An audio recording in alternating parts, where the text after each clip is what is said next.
Bonjour, aujourd'hui je vais vous faire la correction de l'activité sur mouvement et trajectoire.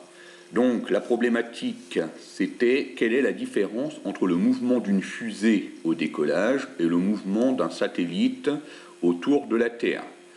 La première étape quand on a un problème à résoudre, c'est de poser son hypothèse. Donc là, je ne peux pas corriger cette partie-là puisque c'est quelque chose qui est propre à chacun. Chacun pense différemment. Je peux juste vous dire qu'on commence l'hypothèse par la phrase « je pense que ». Alors ensuite, la question numéro 2, il fallait observer deux vidéos. Une vidéo du décollage de la fusée et une petite animation du mouvement d'un satellite autour de la planète Terre. Alors, on va d'abord corriger le mouvement de la fusée. Il fallait tracer au crayon à papier le chemin parcouru par la fusée au décollage. Donc, quand vous observez la vidéo, vous apercevez que la fusée a un mouvement qui suit ce point ici, là, et donc il va falloir tracer la trajectoire de la fusée. Alors je rappelle ce que c'est qu'une trajectoire. Donc une trajectoire, je vais noter la définition, vous allez l'écrire sur votre feuille.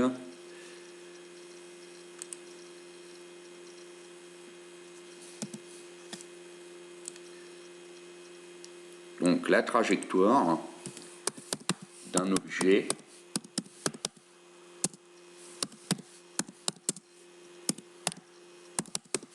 de points, c'est l'ensemble des points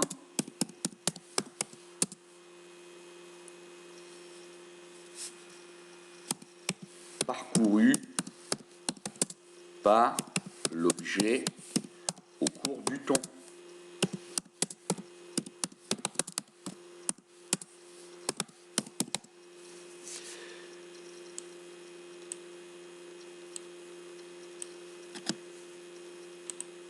Voilà la définition du mot trajectoire.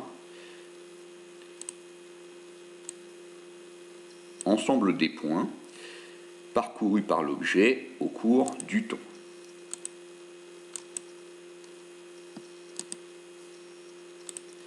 Donc, on va tracer la trajectoire de la fusée.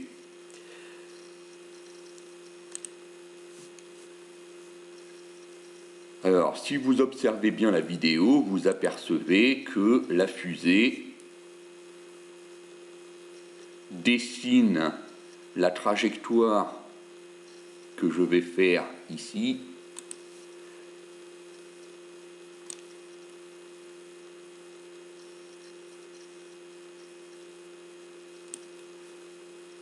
Voilà la trajectoire de la fusée. En fait, tous les points parcourus par la fusée, ça dessine une droite. Donc là, on va marquer ici trajectoire de la fusée.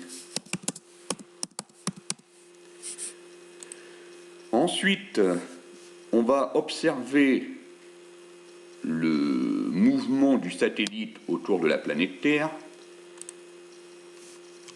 Donc, le voici. Alors là, ce qui était bien avec le petit logiciel, c'est que vous pouviez avoir plusieurs options. Déjà, on pouvait représenter la vitesse, velocity, en français ça veut dire vitesse, et path c'est trajectoire. Donc là, je vais cliquer ici, et on va voir la trajectoire du satellite autour de la planète Terre. Donc voilà, donc là, ce qui est représenté en gris, c'est tous les points parcourus par le satellite au cours du temps. Et donc on s'aperçoit que le satellite dessine un cercle. Et donc si on appuie sur le bouton ici, on va voir que le satellite a une certaine vitesse et cette vitesse ne change pas au cours du temps. Donc on va représenter la trajectoire sur la feuille. Donc là,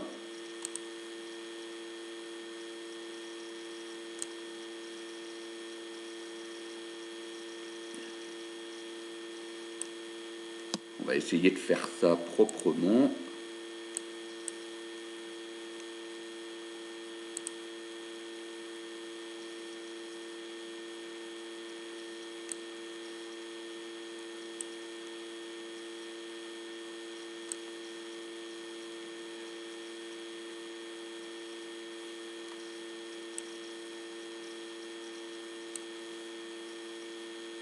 Alors c'est pas évident.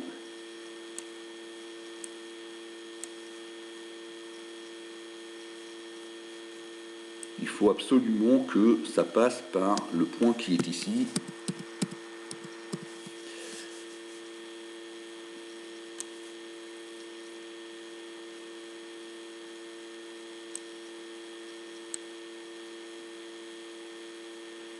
Voilà.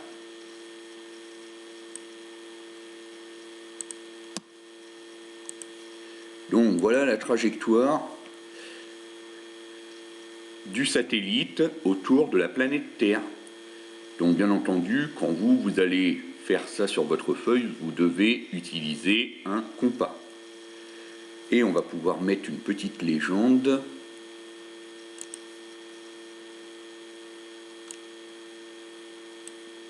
Trajectoire du satellite.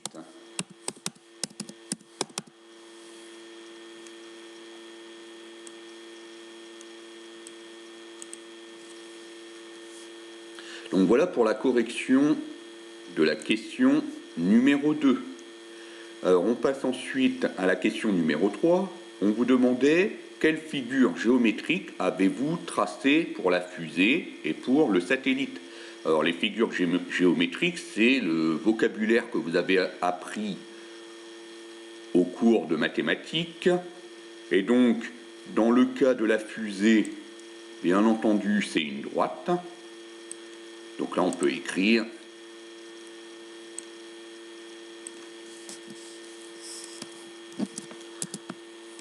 j'ai tracé une droite pour la fusée et un cercle pour le satellite.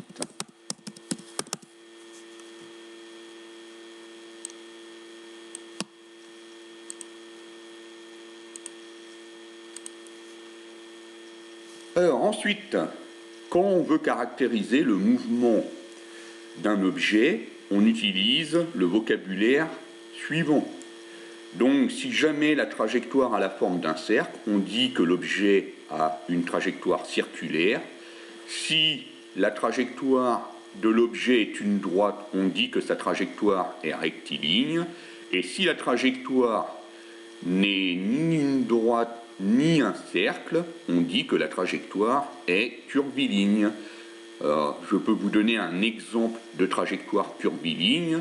Imaginez un skieur qui descend une piste de ski. Eh bien, quand il fait des virages sur la piste de ski, sa trajectoire est curviligne. Voilà le vocabulaire.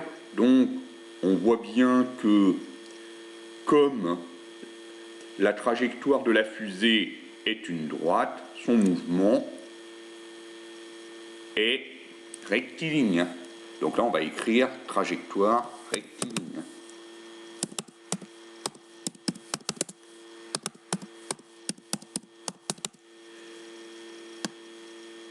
Et dans le cas du satellite, on va écrire que sa trajectoire, elle est circulaire.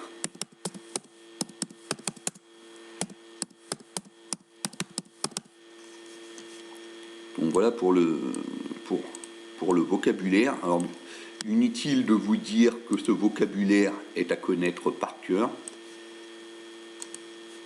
C'est pour ça que les définitions sont écrites en rouge, c'est à apprendre. Alors, il restait après à réinvestir le vocabulaire utilisé, et donc vous aviez 4 mouvements à décrire. Donc d'abord le mouvement de la Terre autour du Soleil.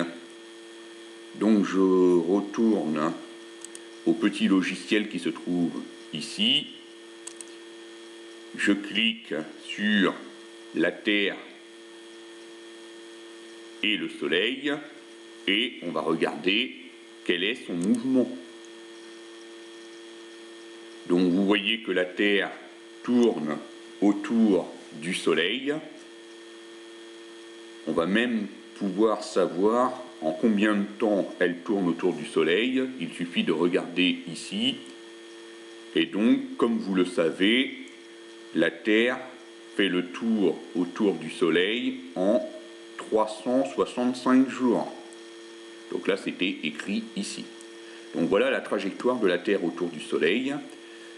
Du coup, on va pouvoir remplir la feuille.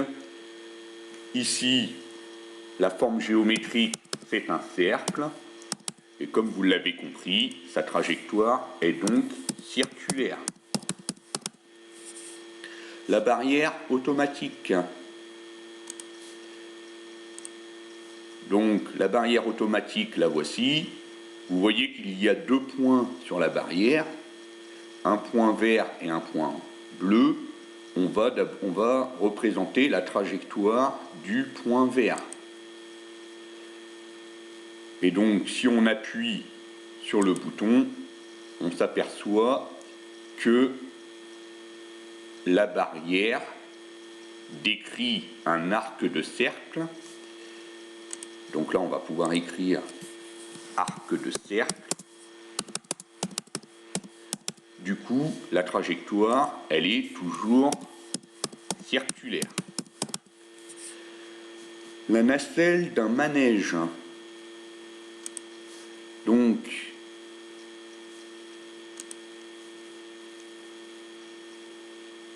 c'est la grande roue, voilà la nacelle. La nacelle, c'est la partie où les gens se placent. Et donc, si vous voulez, on va représenter la trajectoire du point bleu.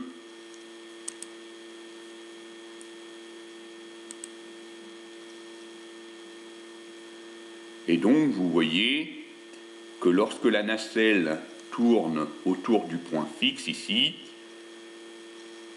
le point bleu décrit un cercle, donc la trajectoire de la nacelle est circulaire. Donc là, on écrit cercle, trajectoire circulaire.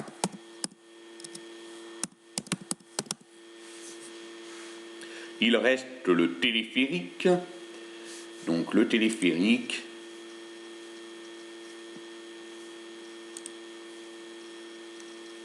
il est ici. Donc voilà le téléphérique.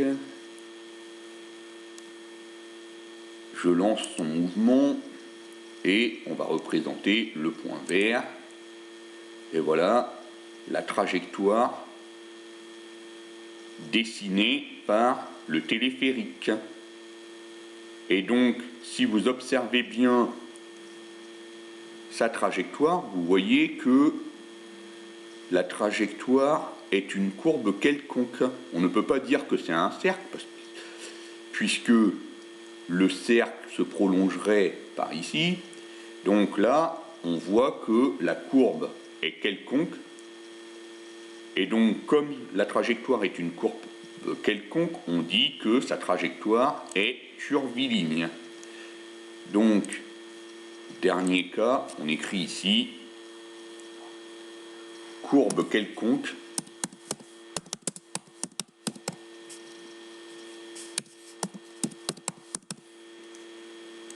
trajectoire curviligne.